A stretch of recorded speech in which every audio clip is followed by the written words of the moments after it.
আসসালামু আলাইকুম। মানুষের জ্ঞানের পরিধি আসলে কতটুকু? আমরা অনেক সময় ভাবি যে আমরা এই বিশ্ব জগতের হয়তো অনেক কিছুই জেনে ফেলেছি। কিন্তু আল্লাহর অসীম জ্ঞানের সামনে মানুষের জ্ঞান যে কেবলই একটা পানির বিন্দুর মতো। আর এই বিষয়টা বোঝাতে পবিত্র কুরআনে এক অত্যন্ত চমৎকার ও রহস্যময় ঘটনার অবতারণা করা হয়েছে। হযরত মূসা আলাইহিস সালাম এবং খিজির আলাইহিস সালামের এই ঐতিহাসিক সফরের প্রতিটি অধ্যায়ে লুকিয়ে আছে আমাদের জন্য গভীর শিক্ষা। ঘটনার শুরুটা হয়েছিল বনী ইসরাইলের এক বিশাল সমাবেশের মধ্য দিয়ে। হযরত মূসা আলাইহিস সালাম তখন বনী ইসরাইলের নবী। তিনি তার কওমের সামনে অত্যন্ত হৃদয়গ্রাহী এক ভাষণ দিচ্ছিলেন। সহিহ বুখারীর ১২২ নম্বর হাদিস অনুযায়ী ইবনে আব্বাস রাদিয়াল্লাহু তাআলা আনহু থেকে এই ঘটনার এক বিস্তারিত বর্ণনা এসেছে। রাসূল সাল্লাল্লাহু আলাইহি সাল্লাম বলেছেন, মূসা আলাইহিস সালামের এই ভাষণটি এতটাই প্রভাবশালী ছিল যে মানুষের চোখ দিয়ে পানি ঝরছিল এবং অন্তর নরম হয়ে গিয়েছিল।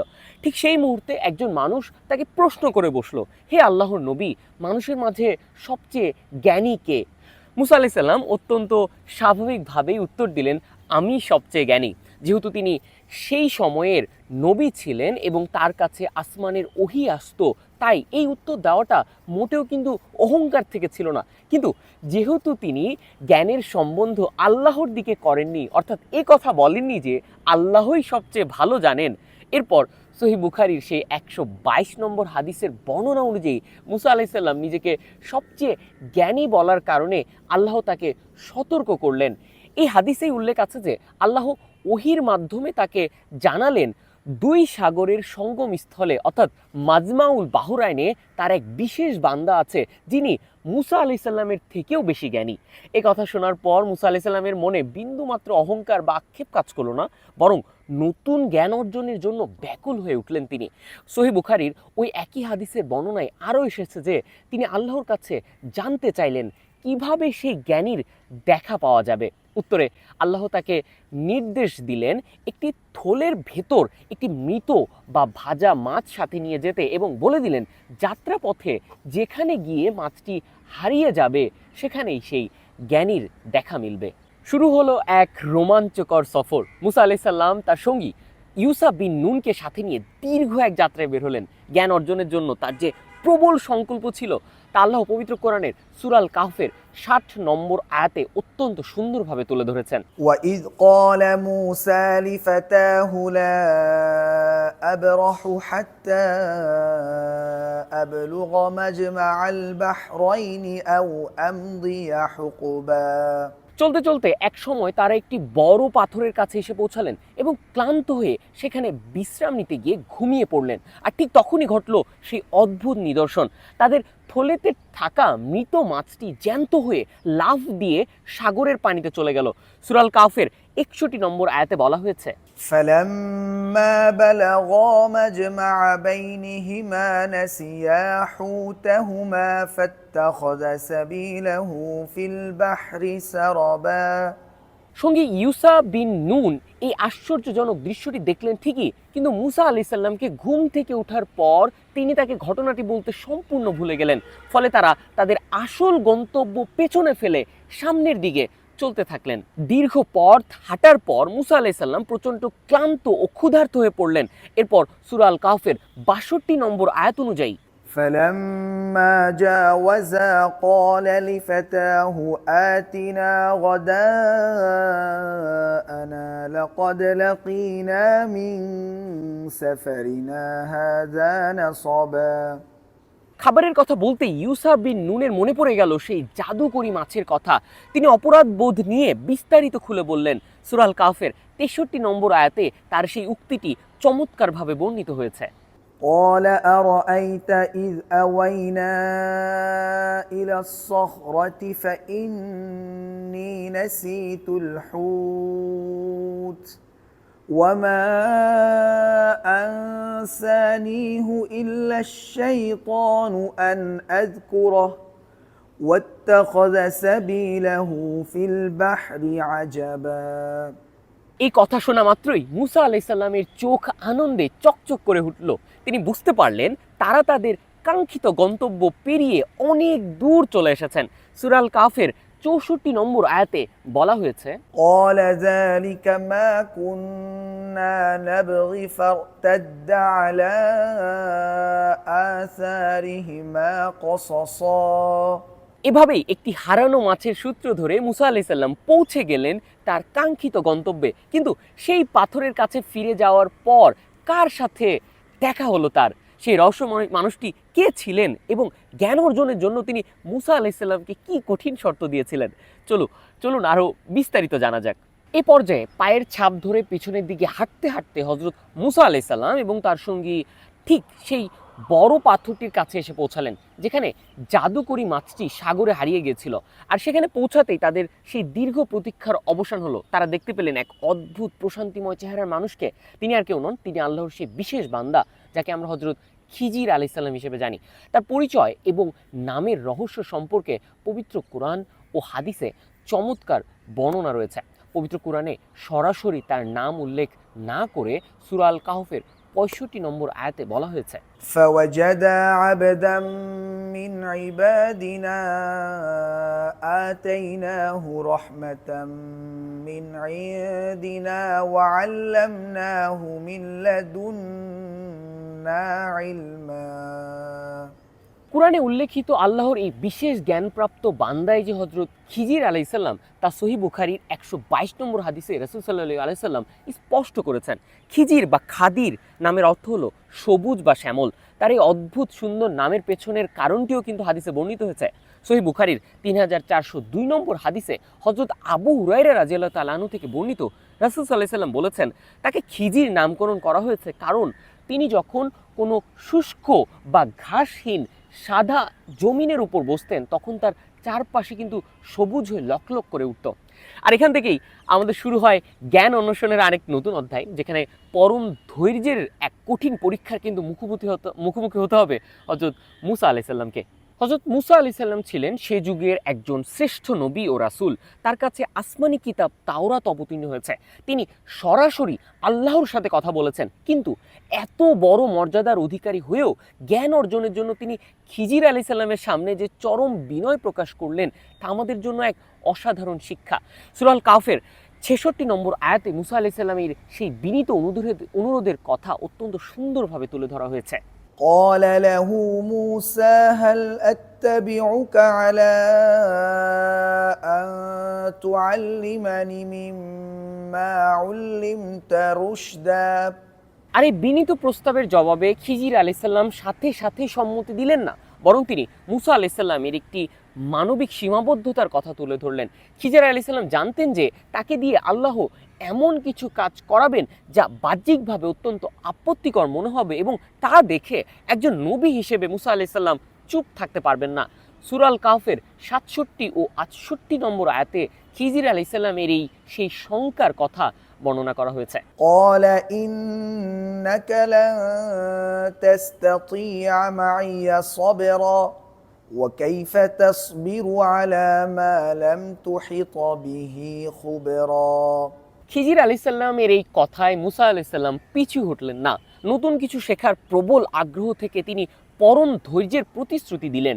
সূরা আল কাহফের ৬৯ নম্বর আয়াতে মুসা আলাইহিস সালামের এই সেই দৃঢ় প্রত্যয়ের কথা বলা হয়েছে। قال ستجدني إن شاء الله صابرا ولا أعصي لك أمرا এখানে একটি চমৎকার শিক্ষণীয় বিষয় হলো মুসা আলাইহিস সালাম নিজের যোগ্যতার উপর অহংকার না করে ইনশাআল্লাহ বা আল্লাহ চাইলে বলে আল্লাহর উপর ভরসা করেছেন।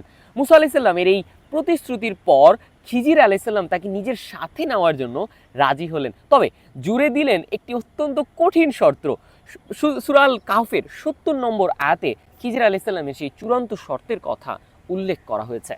قال فإن اتبعتني فلا تسألني عن شيء حتى أحدث لك منه ذكرا জ্ঞান অর্জনের জন্য শিক্ষকের প্রতি ছাত্রের যে বিনয়, আনুগত্য এবং প্রশ্ন করার আগে সঠিক সময়ের জন্য অপেক্ষা করার যে ধৈর্য থাকা প্রয়োজন তা এই শর্তের মাধ্যমে সুস্পষ্ট হয়ে ওঠে। মুসা আলাইহিস সালাম এই কঠিন শর্ত মেনে নিলেন। শুরু হলো ইতিহাসের এক অন্যতম রহস্যময় এবং রোমাঞ্চকর সফর। কিন্তু এই সফরের শুরুতেই তাদের এমন এক অদ্ভুত পরিস্থিতির মুখোমুখি হতে হলো যা মুসা আলাইহিস সালামের ধৈর্যের বাঁধ ভেঙে দেওয়ার জন্য যথেষ্ট ছিল। শুরু হলো সেই পরীক্ষাগুলোর প্রথম ধাপ। হযরত খিজির আলাইহিস সালামের কঠিন শর্ত মেনে নেওয়ার পর দুজনে মিলে সমুদ্রের তীর ধরে হাঁটতে শুরু করলেন। দীর্ঘ পথ চলায় তারা এমন এক জায়গায় পৌঁছালেন যেখান থেকে তাদের সমুদ্র পাড়ি দেওয়ার প্রয়োজন দেখা দিল। ঠিক তখনই তারা দেখতে পেলেন যাত্রী বোঝাই একটি নৌকা তাদের দিকে এগিয়ে আসছে। সহিহ বুখারীর বর্ণনা অনুযায়ী নৌকার মাঝিরা হযরত খিজির আলাইহিস সালামকে আগে থেকেই চিনত। একজন সম্মানিত ও পুণ্যবান মানুষ হিসেবে তারা তাকে অত্যন্ত শ্রদ্ধা করত। তাই তারা খিজির আলাইহিস সালাম এবং তার সঙ্গী মুসা আলাইহিস সালামকে কোনো ধরনের ভাড়া ছাড়াই অত্যন্ত সম্মানের সাথে নিজেদের নৌকায় তুলে নিল। যারা বিনা ভাড়ায় এমন উপকার করলো তাদের প্রতি কৃতজ্ঞ থাকাটাই সবচেয়ে স্বাভাবিক বিষয়। কিন্তু নৌকা মাঝ দরিয়ায় পৌঁছানোর পর ঘটলো এক অভাবনীয় ঘটনা। নৌকা যখন গভীর পানিতে ভাসমান তখন হঠাৎ করেই খিজির আলাইহিস সালাম নৌকার একটি কাঠের তক্তা উপড়ে ফেললেন এবং নৌকাটিতে একটি ছিদ্র তৈরি করে দিলেন। চোখের সামনে এমন একটি ভয়ঙ্কর দৃশ্য দেখে হযরত মুসা আলাইহিস সালাম হতবাক হয়ে গেলেন। একদিকে সবার পানিতে ডুবে যাওয়ার আশঙ্কা, অন্যদিকে যে দরিদ্র মাঝিরা তাকে বিনা ভাড়ায় উপকার করলো তাদেরই কিন্তু উপার্জনের একমাত্র সম্বলটি নষ্ট করে দেওয়া। একজন নবী হিসেবে মুসা আলাইহিস সালাম আজীবন ন্যায়ের পক্ষে থেকেছেন এবং অন্যায়ের প্রতিবাদ করেছেন। তার এই চরম অমানবিক মনে হওয়া দৃশ্যটি দেখে নিজের অজান্তেই তিনি শর্তের কথা ভুলে গেলেন এবং তীব্র প্রতিবাদ করে উঠলেন। পবিত্র কোরআনের সূরা আল কাহফের ৭১ নম্বর আয়াতে মুসা আলাইহিস সালাম এর এই প্রতিবাদের দৃশ্যটি অত্যন্ত স্পষ্টভাবে ফুটে উঠেছে। فانطلقا حتى إذا ركبا في السفينة خرقها قال أخرقتها لتغرق أهلها لقد جئت شيئا إمرا। মুসা আলাইহিস সালামের এই ক্ষুব্ধ ও যৌক্তিক প্রতিক্রিয়ার জবাবে খিজির আলাইহিস সালাম বিন্দুমাত্র বিচলিত হলেন না। তিনি অত্যন্ত শান্ত কণ্ঠে মুসা আলাইহিস সালামকে তার প্রতিশ্রুতির কথা স্মরণ করিয়ে দিলেন। সূরা আল কাহফের ৭২ নম্বর আয়াতে খিজির আলাইহিস সালাম এর সেই জবাবটি উল্লেখ করা হয়েছে। قال ألم أقل إنك لن تستطيع معي صبرا। খিজির আলাইহিস সালাম এর এই শান্ত অথচ দৃঢ় কথাটি শোনা মাত্রই মুসা আলাইহিস সালামের মনে পড়ে গেল তার দেওয়া সেই প্রতিশ্রুতির কথা। তিনি বুঝতে পারলেন যে বাহ্যিক ন্যায়ের তাড়নায় তিনি শর্ত ভঙ্গ করে ফেলেছেন এবং প্রশ্ন করে বসেছেন। তিনি সাথে সাথে নিজের ভুলের জন্য ক্ষমা চাইলেন। সূরা আল কাহফের ৭৩ নম্বর আয়াতে মুসা আলাইহিস সালামের এই বিনীত ক্ষমা প্রার্থনার কথা বলা হয়েছে। قال لا تؤاخذني بما نسيت ولا ترهقني من أمري عسرا। খিজির আলাইহিস সালাম তার এই প্রথম ভুলটি ক্ষমা করে দিলেন। নৌকাটি ছিদ্র করার পেছনে আসলে কি গভীর রহস্য লুকিয়ে ছিল তা তখনও মুসা আলাইহিস সালামকে জানানো হলো না। এই অজানা রহস্য বুকে নিয়েই তারা নিরাপদে নৌকা থেকে নামলেন এবং আবার তাদের যাত্রা শুরু করলেন। কিন্তু এই প্রথম পরীক্ষায় প্রমাণ করে দিল যে সামনের পথ কতটা কঠিন হতে চলেছে। এরপর তাদের সামনে এমন এক ঘটনা ঘটতে যাচ্ছে যা নৌকার ঘটনার চেয়েও অনেক বেশি মর্মান্তিক, অকল্পনীয় এবং হৃদয় বিদারক। সেই দ্বিতীয় ঘটনাটি কী ছিল এবং সেখানে মুসা আলাইহিস সালাম তার ধৈর্য ধরে রাখতে পেরেছিলেন কিনা তার উত্তর মিলবে আমাদের পরবর্তী পর্বে। নৌকা থেকে নিরাপদে তীরে নামার পর তারা দুজন হাঁটতে লাগলেন। পথ চলতে চলতে তারা একটি জনপদে পৌঁছালেন। সেখানে একদল কিশোর খেলাধুলা করছিল। দৃশ্যটি ছিল একরকম অত্যন্ত একটা স্বাভাবিক এবং আনন্দময়। কিন্তু হঠাৎ করেই এই স্বাভাবিক পরিস্থিতির মাঝেই ঘটে গেল এক অভাবনীয় এবং অকল্পনীয় একটা ঘটনা। হযরত খিজির আলাইহিস সালাম সেই খেলারত কিশোরদের মাঝখান থেকে একটি বালককে ধরে ফেললেন এবং আকস্মিকভাবে তাকে হত্যা করলেন। সহিহ বুখারীর বর্ণনা এসেছে খিজির আলাইহিস সালাম নিজ হাতে ওই বালকের প্রাণনাশ করেন। চোখের সামনে একটি নিষ্পাপ শিশুকে বিনা অপরাধে নির্মমভাবে খুন হতে দেখে হজরত মুসা আলাইসাল্লাম স্তম্ভিত হয়ে গেলেন। একজন নবী হিসেবে তিনি পৃথিবীতে এসেছেন মানুষের জীবন রক্ষা করতে, ইনসাফ প্রতিষ্ঠা করতে এবং অন্যায়ের প্রতিবাদ করতে।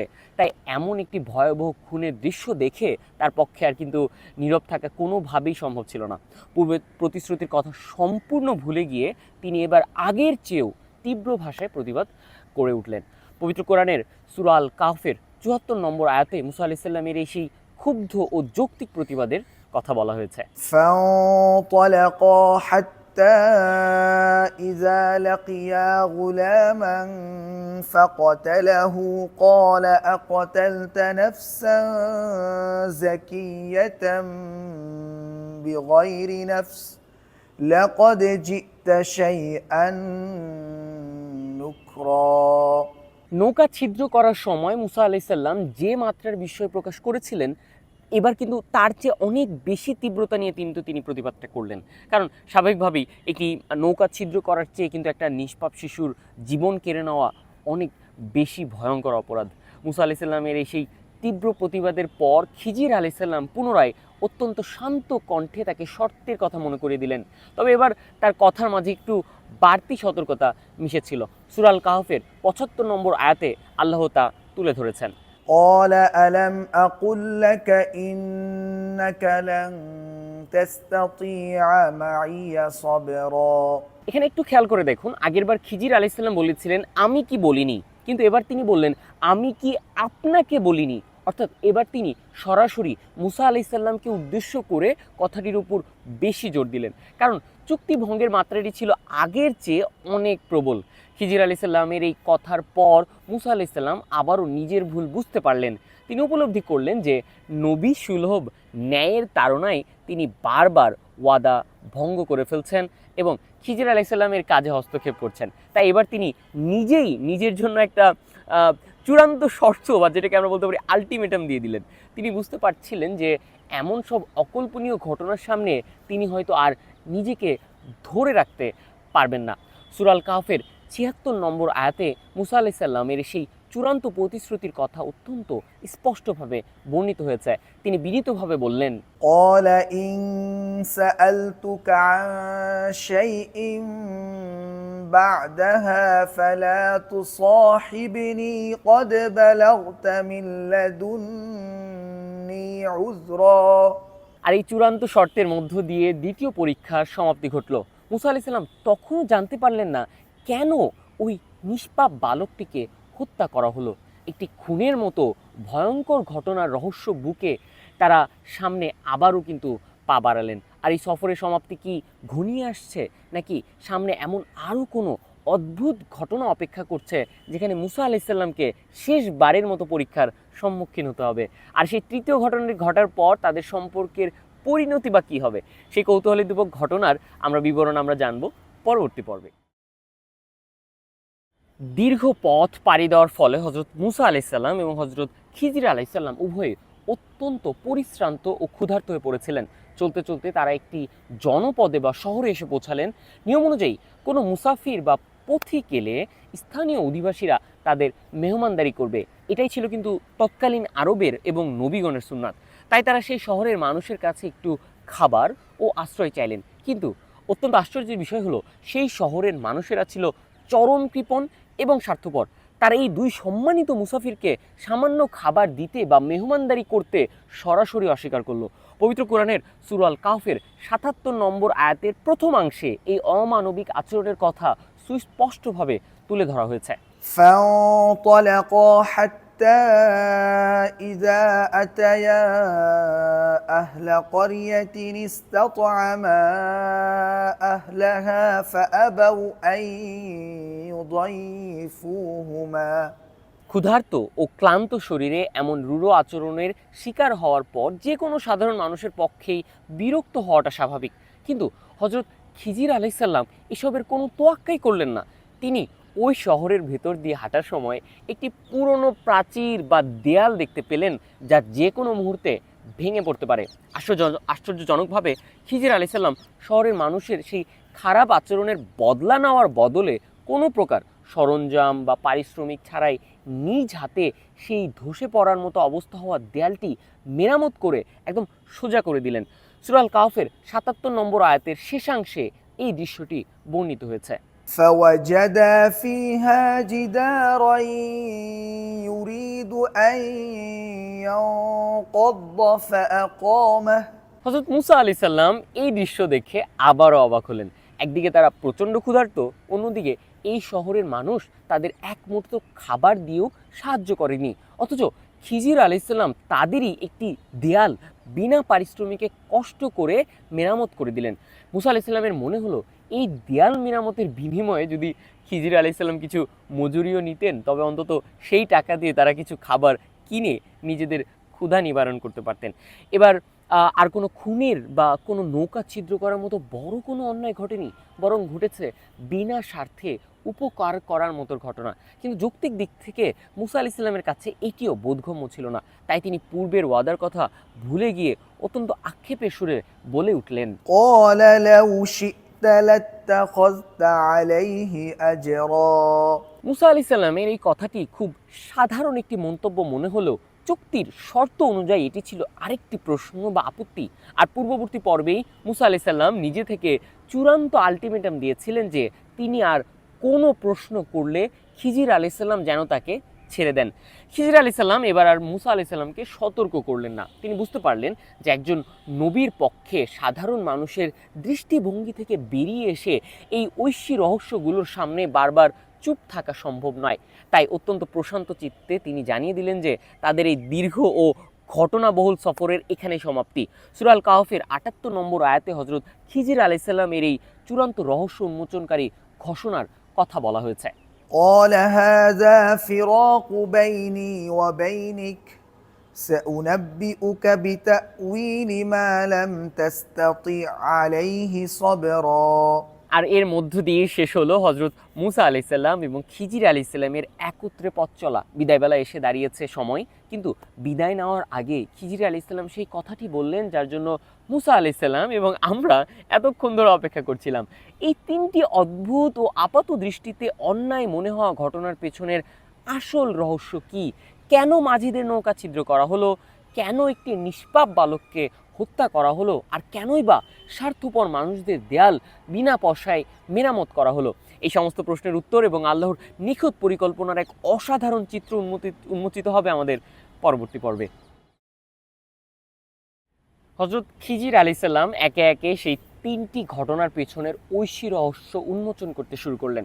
প্রথম ঘটনায় যে দরিদ্র মাঝিরা তাদেরকে বিনা ভাড়ায় নৌকায় পার করেছিল, তাদের নৌকাটি ছিদ্র করার বিষয়টি মুসা আলাইহিস সালামের কাছে অকৃতজ্ঞ ও চরম অন্যায় মনে হয়েছিল। কিন্তু এর পেছনের বাস্তবতা ছিল সম্পূর্ণ ভিন্ন।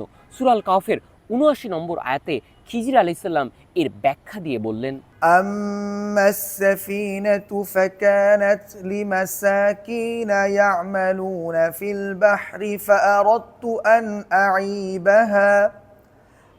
أعيبها وكان وراءهم ملك يأخذ كل سفينة غصبا।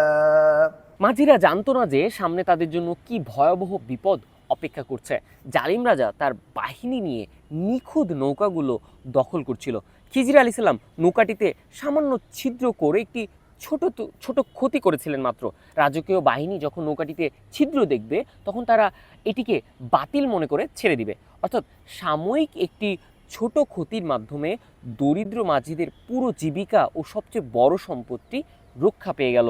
যা মুসা আলাইহিস সালামের কাছে ক্ষতি মনে হয়েছিল তা আসলে ছিল আল্লাহর এক বিশাল রহমত। দ্বিতীয় ঘটনাটি ছিল সবচেয়ে মর্মান্তিক, এক নিষ্পাপ বালককে হত্যা করা। এর পেছনের কারণটি আমাদের মতো সাধারণ মানুষের চিন্তার অতীত।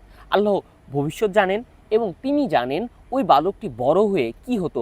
সূরা আল কাহফের ৮০ ও ৮১ নম্বর আয়াতে খিজির আলাইহিস সালাম এই হৃদয় বিদারক ঘটনার পেছনের কারণ ব্যাখ্যা করে বললেন, وأما الغلام فكان أبواه مؤمنين فخشينا أن يرهقهما طغيانا وكفرا فأردنا أن يبدلهما ربهما خيرا منه زكاة وأقرب رحما। ওই বালকের পিতামাতা ছিলেন অত্যন্ত নেককার ও আল্লাহ ভীরু মানুষ, কিন্তু আল্লাহ তার অসীম জ্ঞানে জানতেন যে এই ছেলেটি বড় হয়ে চরম অবিশ্বাসী ও পাপাচারী হবে। শুধু তাই নয়, সে তার বাবা মাকেও তার অবাধ্যতার কারণে কুফরি বা অবিশ্বাসের দিকে টেনে নিয়ে যাবে, যার পরিণতি হতো অনন্তকালের জাহান্নাম। তাই আল্লাহ দয়া করে সন্তানটিকে শৈশবেই উঠিয়ে নিলেন। পিতামাতার কাছে এই মৃত্যুটি চরম শোকের হলেও এর মাধ্যমে আল্লাহ তাদের ঈমান রক্ষা করলেন এবং বিনিময়ে এমন এক সন্তান দেওয়ার ফয়সালা করলেন যে তাদের চোখের শীতলতা হবে। তৃতীয় ঘটনায় স্বার্থপর এবং কৃপণ শহরবাসীর একটি ধসে যাওয়া দেয়াল বিনা পারিশ্রমিকে মেরামত করাটা মুসা আলাইসাল্লামের কাছে অযৌক্তিক মনে হয়েছিল, কিন্তু এর পেছনে লুকিয়ে ছিল দুই এতিম শিশুর অধিকার রক্ষার এক দারুণ বন্দোবস্ত। সূরা আল কাহফের ৮২ নম্বর আয়াতে খিজির আলাইসাল্লাম এর ব্যাখ্যা দিয়ে বললেন, وأما الجدار فكان لغلامين يتيمين في المدينة وكان تحته كنز لهما وكان أبوهما صالحا فأراد ربك أن يبلغا أشدهما ويستخرجا